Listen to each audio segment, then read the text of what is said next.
Hello everyone, Christopher here. I thought I would make some new content. I know it's been a while, but let's get stuck in. So anyway, I made a game recently, as you may or may not have seen. The game is called Pigsaw, and I made it in 6 weeks for a game jam, the Haunted PS1 game jam. You had to make a game in 6 weeks, and the theme was architectural horror. So I found abattoirs pretty scary, so I thought I would go with that as a basis.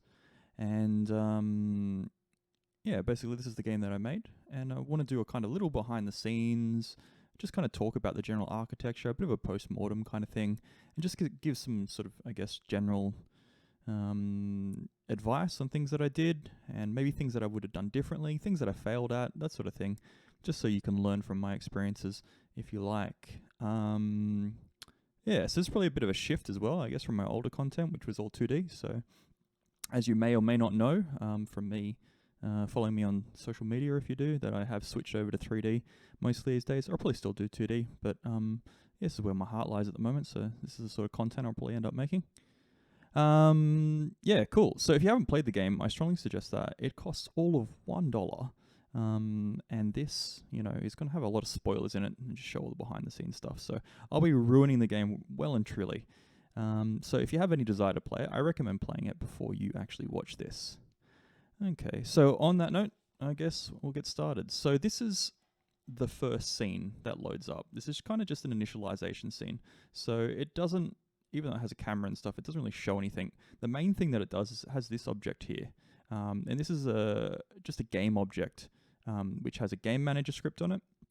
And what this game manager does is basically, if it doesn't have all the game objects loaded up, which is basically every bit of functionality about the game, the player manager, the pause manager, everything that manages GUI, everything that manages something in the game is created in this game objects field. So what happens when this game starts up?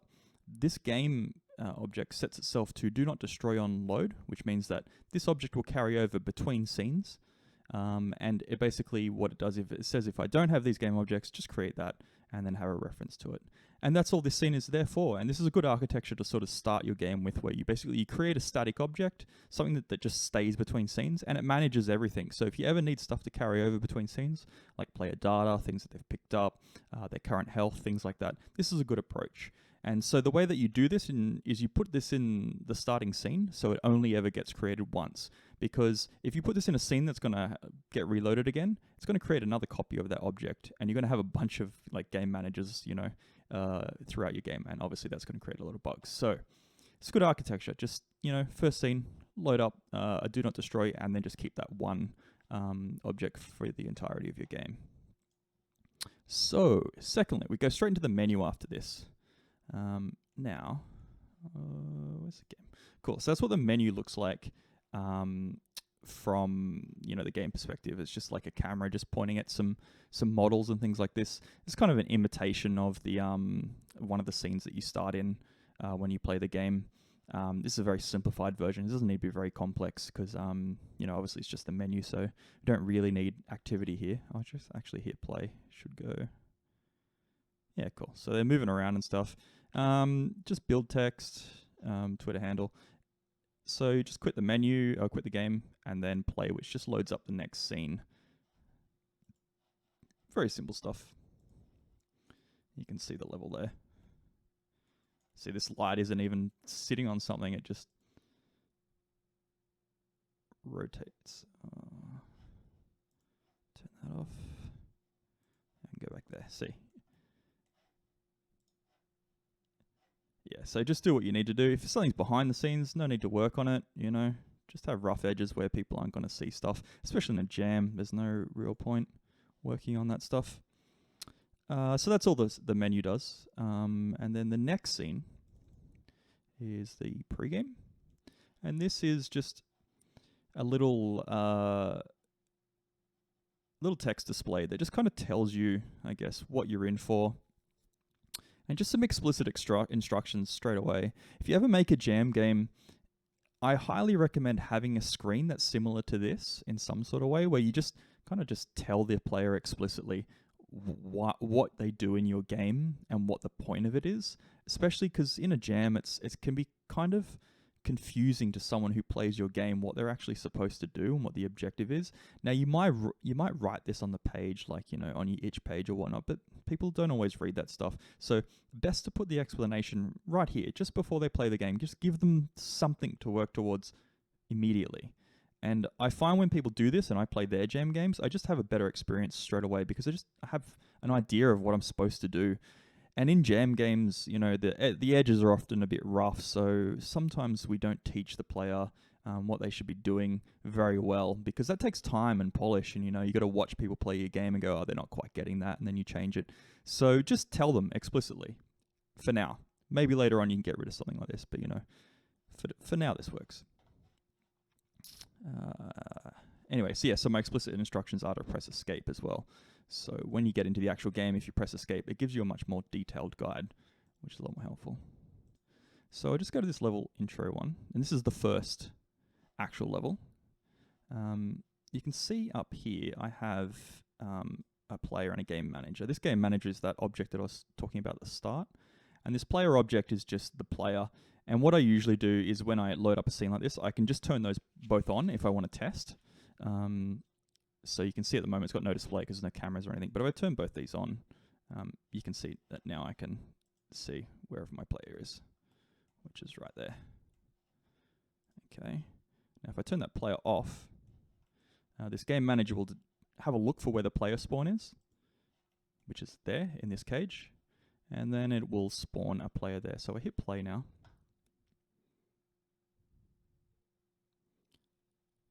Cool. Yeah, so we can see we spawn in this cage. There's some humans in the cages and stuff like that. I'll just pause that and come back to here. So all these humans are created dynamically as well. It was kind of just a quick way to do it like that. I could have placed them all by hand, but it was just the jam, so I did it the quick way with code. Cool, so we got some pigs and stuff walking around. I'll go into this scene a bit more later on, because you do come back here, and this is kind of the rough version of this level, because you don't actually do anything here. Yeah, you just kind of stand in this cage for a bit, and then eventually this floor drops out, and then you drop down. And if we go have a look out here, you can see that all these cages have a little chute below them. And with this chute, there is actually a big, hopefully you can see that green square there. That's just a big trigger. And when anything enters that trigger, if it's an AI, it just kills it straight away. But if it's the player, it loads the next scene. So all I do is I just drop them into this loading trigger, essentially. Cool. So yeah, the player drops down, goes in this loading trigger, and then we get to the first level where you can actually do some stuff. Turn this. Actually, I might window. So the reason why that's fading into black is because there's fog on. I'll just turn the fog off.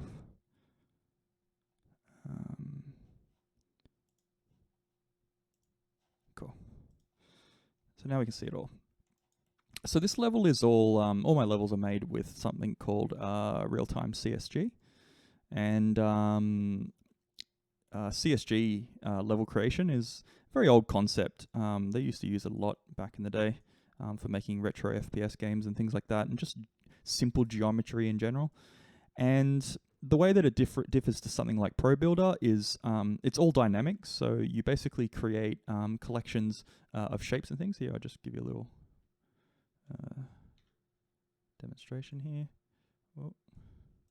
So if I just create a block and then I can just pull that out, it's got a texture of my cat. Nice, very good.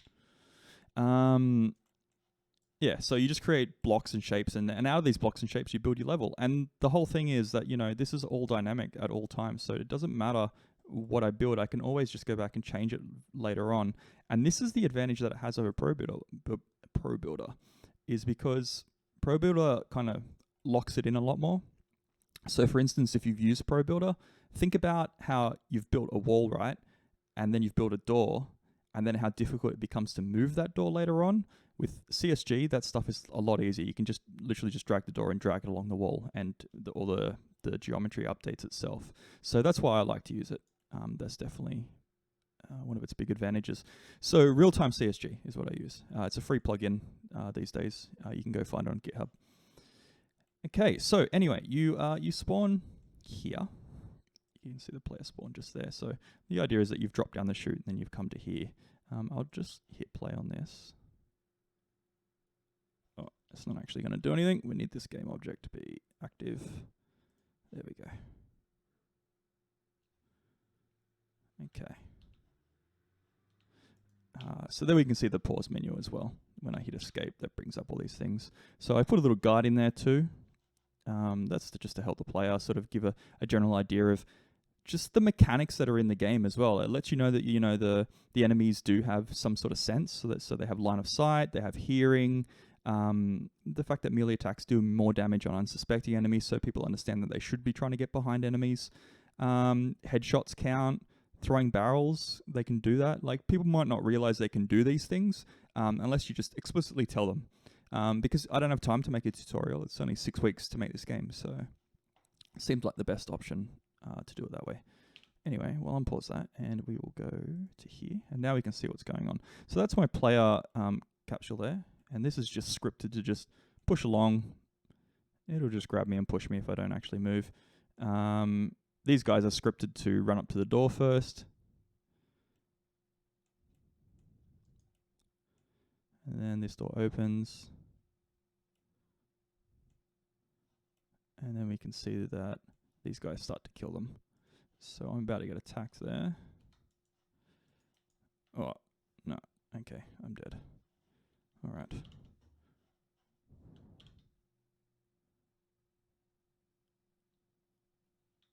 Okay. So the idea here is that you jump over the fence and you can run around, head through this level here.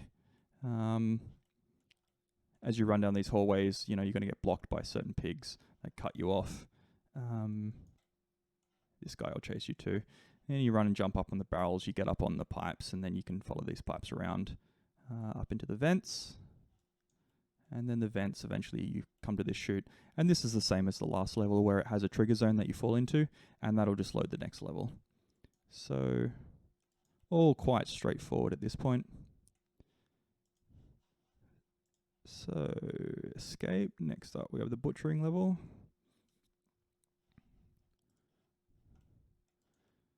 Okay, so in this part, same thing again. You've got a spawn location, which spawns you up here. And now at this point, you get access to your first weapon and item, which is the pipe and the stim pack, which heals you. I'll turn this on.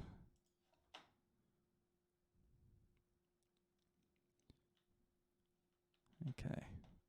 So there we can see, I've got highlighting when you target something, which is quite helpful.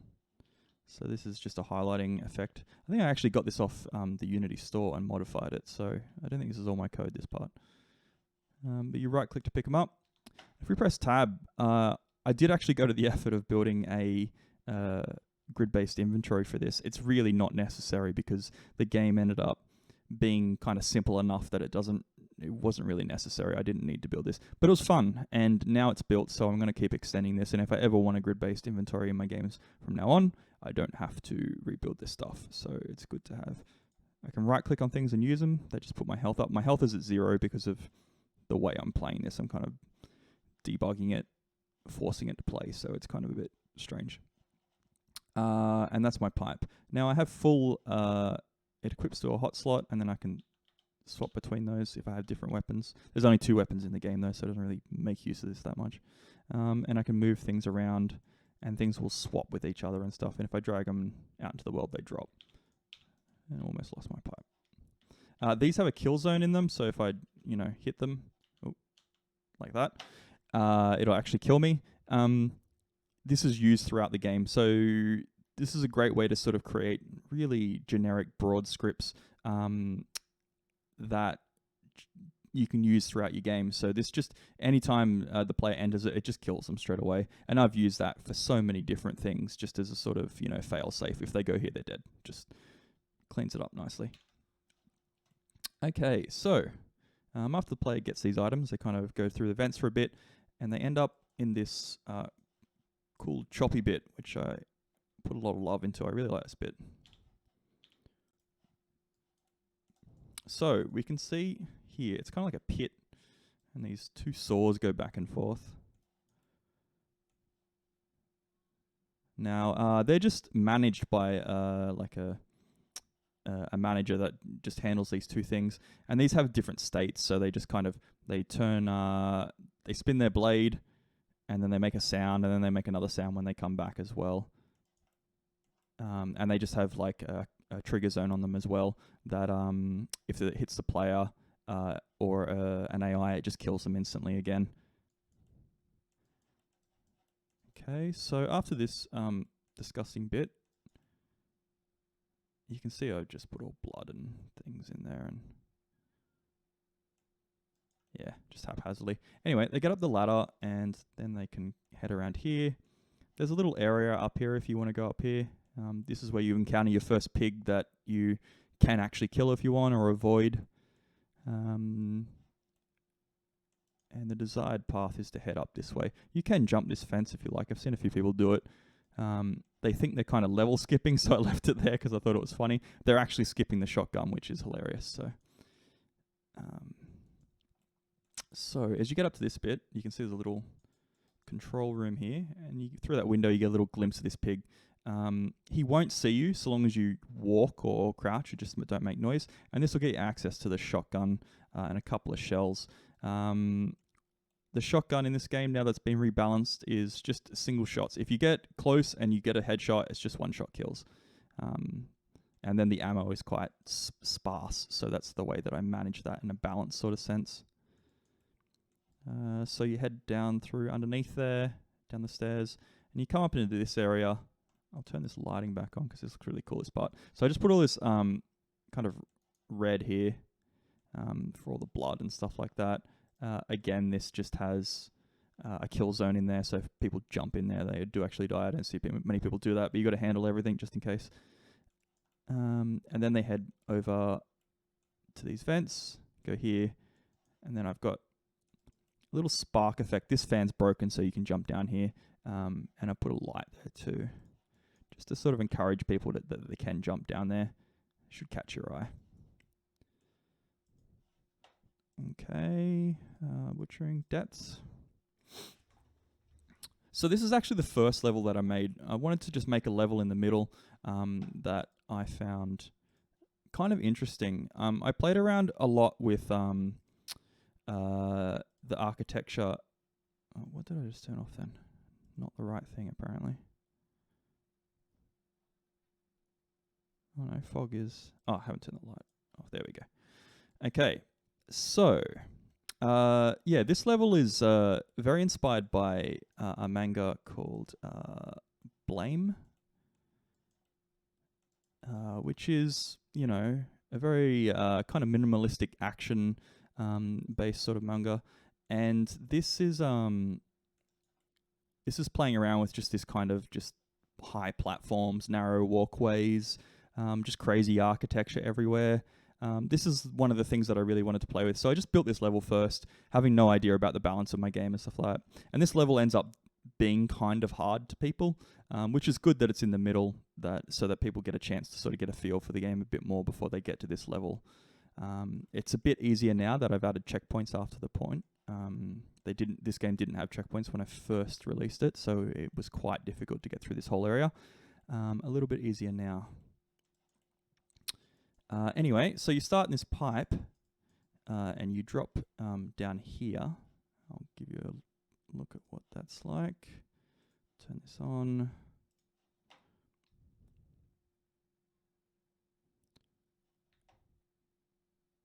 Okay, so you drop down into this room from the pipe.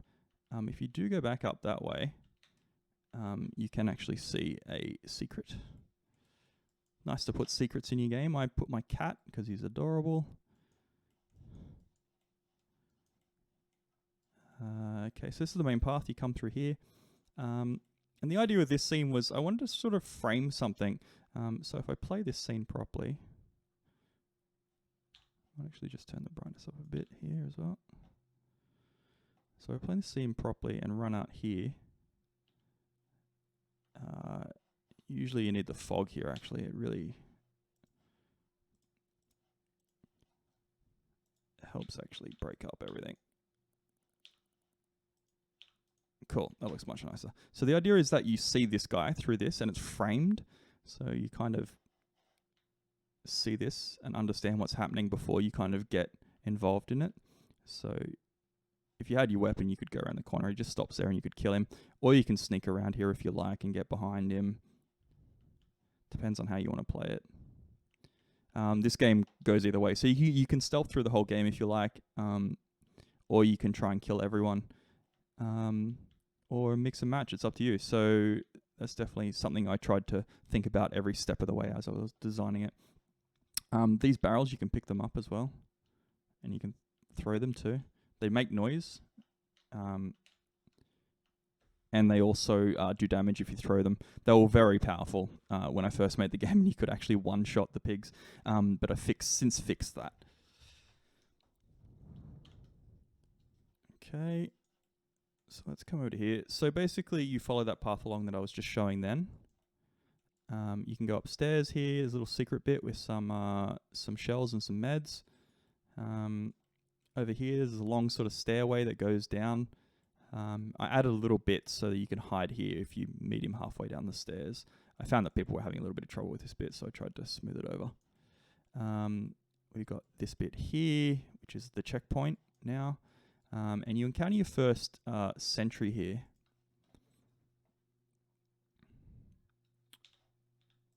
Now, the sentry just moves back and forth. Don't know why the light's not showing there. I have no idea. It shines a red light on the ground. And it basically, it's a collider. So if it hits the collider, it goes, hey, I've spotted something. It'll give you a little warning sound, and then I think it's like 0.2 or 3 seconds after that, it starts firing and tracking at the same time. Only once you break line of sight with it does it stop tracking at that point. These sentries can also be destroyed by barrels and, shotgun if you like, or you can even just whack it with a pipe too. So it's like all the other stuff as well. You come down this path here, down these stairs, head down to the bottom. And then you've got 2 patrolling pigs down here. The cool thing that I like about this level is if you start fighting up here and stuff like that and throwing things down, they kind of land on the ground here and they alert the pigs down here and then they start coming up to check out what was going on. That was actually completely unintentional, but I really liked the way it kind of played out. So it encourage you to sneak through these areas unless you really wanted to just go through and fight everyone, because if you start making a lot of noise on this level, you kind of just start attracting all the pigs' attention. So this bit comes out here, and then you've got a pipe that you jump into, and this loads up the next level.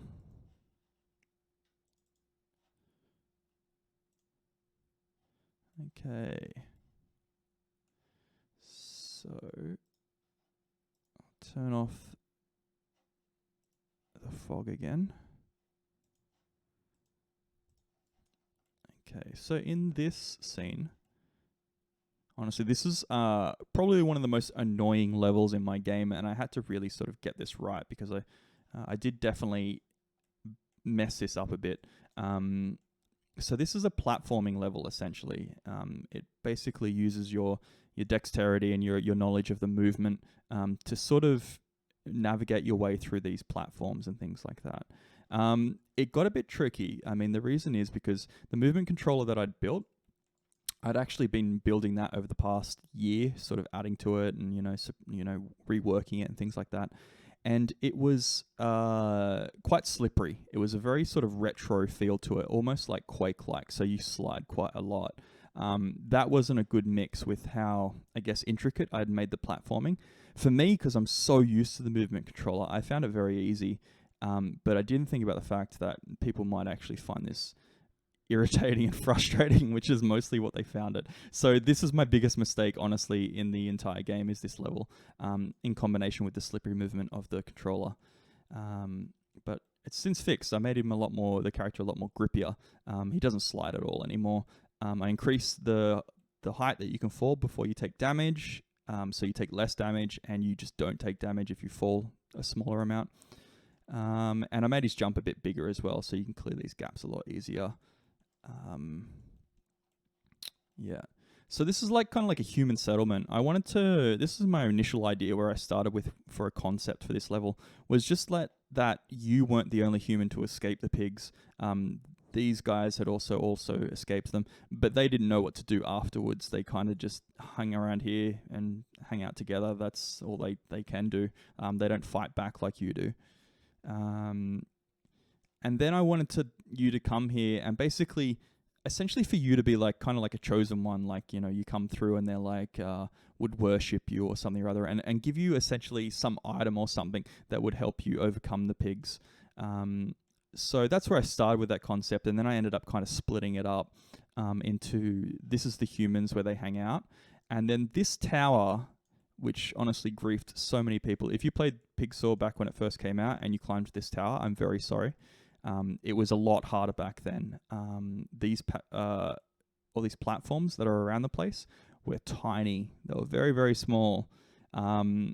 I made it so that I found it difficult, which means that other people found it almost impossible. And I can imagine a lot of people skip this level or just stop playing altogether. I ended up adding ladders to some bits to sort of make it so that you could, you know, not spend the whole time climbing. You could just kind of accelerate some past some parts.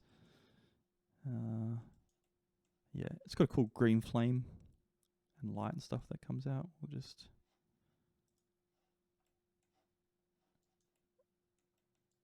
Oh, I don't think it renders. It just renders the light. Okay, nice. Well, you have to take my word for it. Play the game yourself. You'll see a cool green flame there. Anyway. So you go along this bit, and then you end up here, which is kind of like a chosen one sort of area. This is kind of the main concept that I had for this level was this. Oh yeah, my particles aren't rendering at all. Very strange. Oh, maybe I need to just turn that on.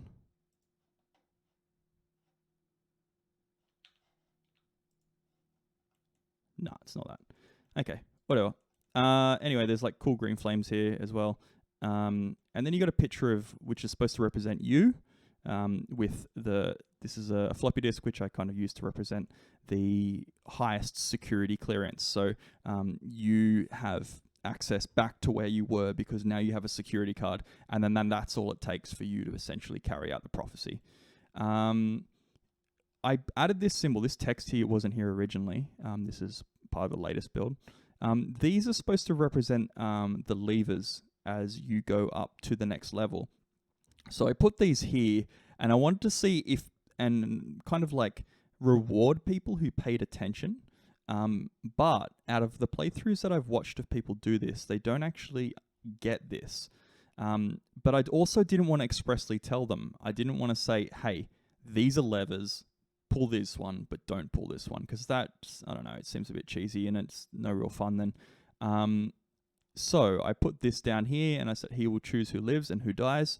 And then, you know, lives is in white and dies is in red, and then these are in red. So hopefully you make that connection that these are death levers, and you don't pull those. Maybe you will, maybe you won't. Anyway, you head up to this bit, and here I made a cool Easter egg.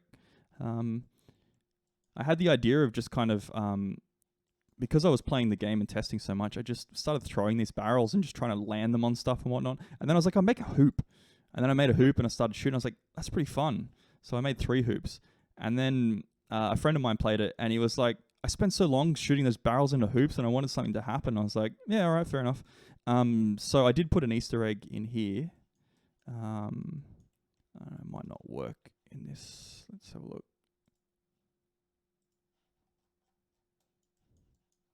Where is my player? All the way over there. Oh. Let's try and do that.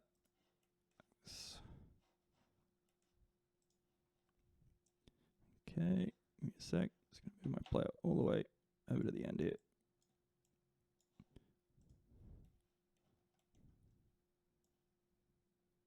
Okay, that should do it.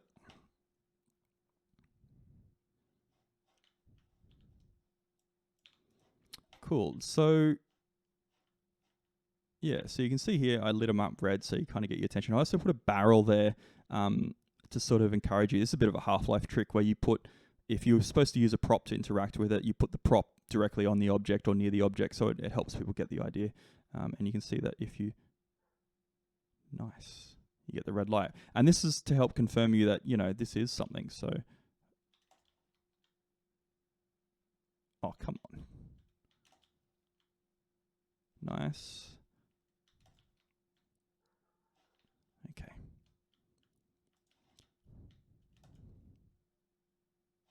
God damn it. Watch me not get this now. It's going to be very embarrassing. Oh my god.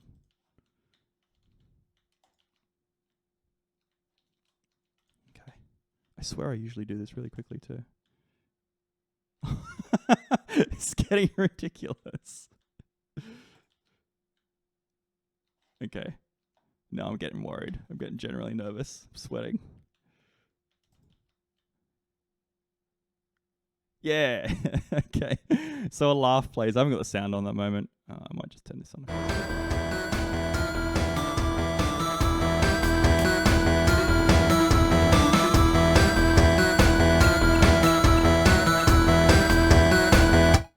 So this is a Dungeon League reference for those of you that know my older games. So I just put this in here. They just kind of run down there and then they run back. This didn't take me long to set up. It was probably about, I'd say, an hour's work or something. And sometimes, you know, it's to save your sanity when you are making a game, especially one that's like about 6 weeks long. Sometimes you need to take some time out and do something that's kind of funny or just, you know, something to have fun with. This is the level exit, so you basically hit the trigger and then the doors open after 10 seconds and then you jump in here and it takes you to the next level. Okay, so this is the final level here. And this was, the theme behind this was that it's kind of like a cathartic release, essentially. It's the hardest, one of the harder points in the game, but also like you're in power at this time. And the reason for that is that as soon as you walk down this hallway, you've got kind of a break room here and a toilet here, but you grab a shotgun if you somehow miss the shotgun in that other level, and you get a bunch of ammo straight away. So you get 5 shotgun shells. And when you consider that these shells can one-shot the pigs, that's, you know, five pig kills that are quite easy. And that's, you know, obviously makes you quite powerful at this point. You got to kill that sentry when you come out here. The whole idea is that you fight to basically take control of this watchtower. And it's this watchtower, once you've... there's another sentry turret there. These pigs patrol. This guy just stands here. But you can sneak around the other side here and crouch here and pull the levers from there if you like, and he doesn't actually do anything, which is pretty funny. But obviously don't pull the left one because that's the first one that's marked with blood. If you do pull this lever, what happens is all these open, all the guys drop down and they die, and it makes this big screaming and blending sound, so it lets you know that you just killed them all.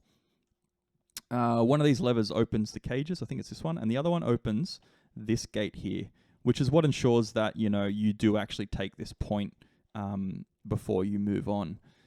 This is essentially a repeat of the other section, but this part is much more chaotic because once you pull this gate open, the alarms go off and all the humans, if you've released them, start running towards this exit, which isn't open yet.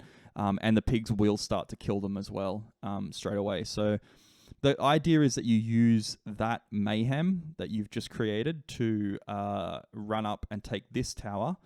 And these levers are swapped because I'm a massive asshole.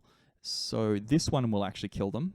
And that's on purpose because if people weren't paying attention to the sign, typically when we as humans, you know, we've got 3 levers, what we're going to do is go, you know, 1, 2, 3. And then we figure out as soon as we pull this lever, something bad happens. So the next set we go, okay, let's do it backwards. And bingo, I've thought of that. So this one will kill all of them instead. So if you weren't paying attention, you'll actually kill all the humans in this level and feel like a massive arsehole, even though it's me who is the arsehole. So, yeah, you pull those 2 levers. This door here opens. And then after there, you've got this massive white texture, which has a very high emission on it, which creates the effect that it's kind of like light. It's the exit essentially, and it looks quite bright when you're actually playing the game. Yeah, cool. I think that's everything about that level. Quite straightforward. And then we have the ending here. Turn the fog off. And this level is super simple. So this is just one big plane essentially. You spawn in the middle here. I'll just turn this on to show you what it looks like actually. So none of these guys are going to run, unfortunately, because of the way I've done it. But you can see yourself run there. Looks kind of strange without the fog. It's usually nice and foggy when you're running out there. But that's all that happens is you can see that you just run. Your player is just attached there. Oh, we do have one guy with us. I think that's actually a bug. Nice. Anyway, and the idea is that I added this after the fact in the recent patch. Is that the more humans you save in the previous level, the more humans will run with you in this final level. So I just have them all there. You won't see them. If you don't rescue them, you won't see them anyway, so it doesn't matter that they're just standing there. We might even see him at this point. Oh, not quite. Oh, yeah, there we go. He's appeared. Cool. So you actually get a whole bunch of them running with you, and that's the idea behind this scene overall. It just plays some nice music and stuff like that, and it just gives you a bit of a time to just, chill out and just think about your accomplishments there. It does end, and then it loads up the final scene, which is just the logo. And this just hopefully works by itself. Yeah, this just loads up the logo and says thanks for playing. So super simple for that last one. I advise putting something like this at the end. If you ever want people to go somewhere after they've played your game, perhaps it's in development, or you want them to support you on itch, or you want them to support you on Patreon or something like that, put it at the end like that. It's called a call to action. And don't be afraid to use this stuff. Don't be afraid to promote yourself. If you think about it, movies do this too. Like, they'll show you a trailer for a cool new movie, and at the end they'll be like, see it at the cinema, follow, support it here, buy it here, whatever. Like, it's a great way to promote yourself. So make sure you just always put the logo or something at the end. I didn't need to put them to go anywhere because, at this point they already bought the game, so I didn't really need to tell them to do anything. Yeah. Okay, cool. So it's a general overview of all the level architecture, the scenes that we move through, and that just returns back to the menu. I might just quickly show you these prefabs.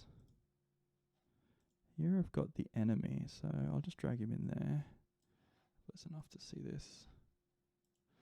Okay, so this is a wonderful Unity plugin called Behavior Designer.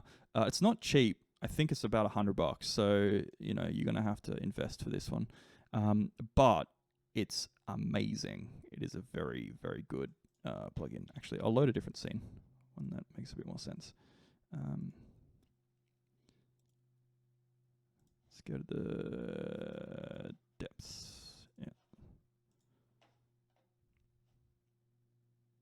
Okay. Oh, it's not gonna load. Let's see where the player is. Maybe somewhere interesting. Oh, cool. That's a good spot. Okay. So now we can look at our features, enemies. This is all a bit of a mess. It's not too bad, but it could be better. And if I was going to make this into a larger full game, I probably would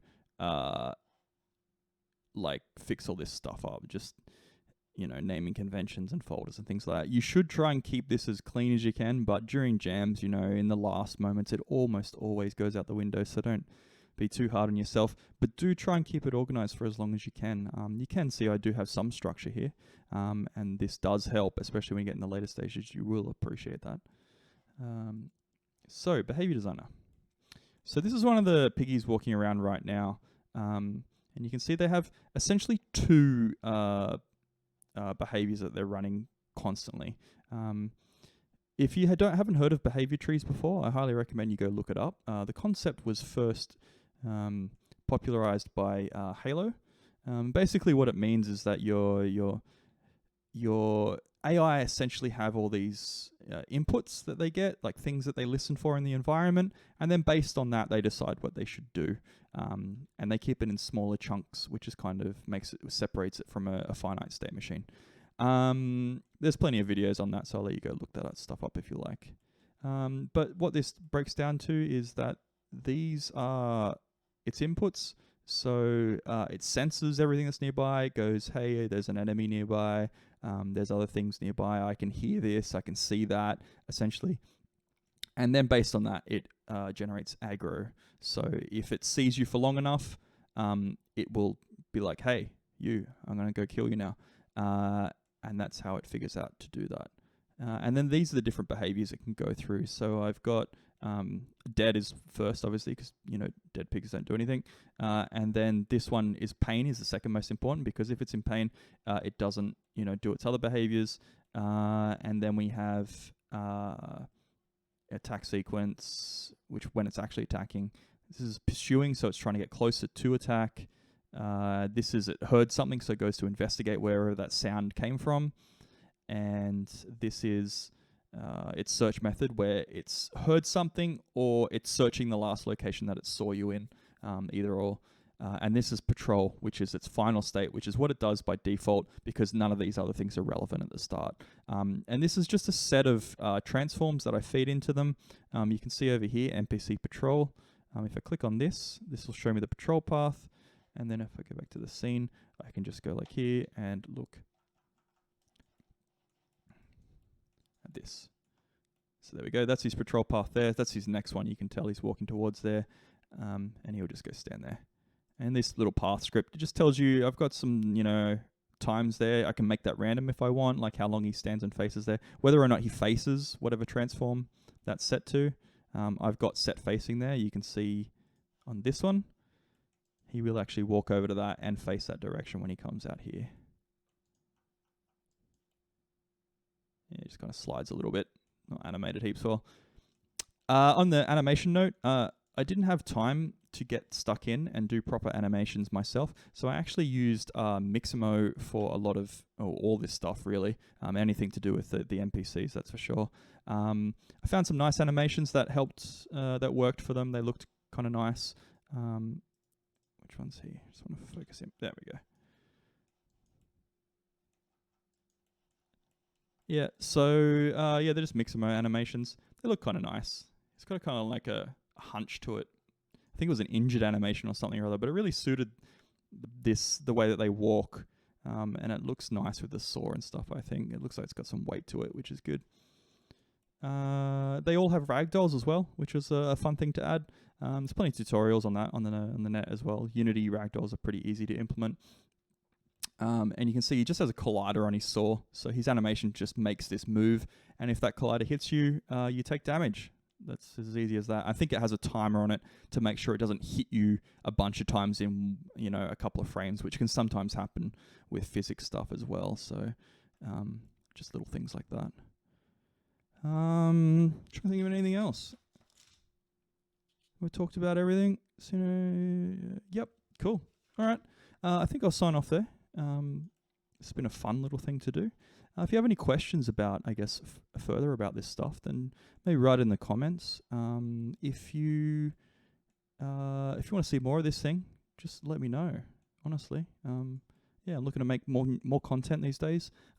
Maybe keep it on, I guess, tutorial side, hopefully, and things that sort of don't take up too much time for me to create. Obviously, I am still full-time making games, so I try to split my time a little bit and find the time to do these tutorials. Hopefully this was of use to someone, and if you enjoyed it, yeah, let me know. Thank you. See you later.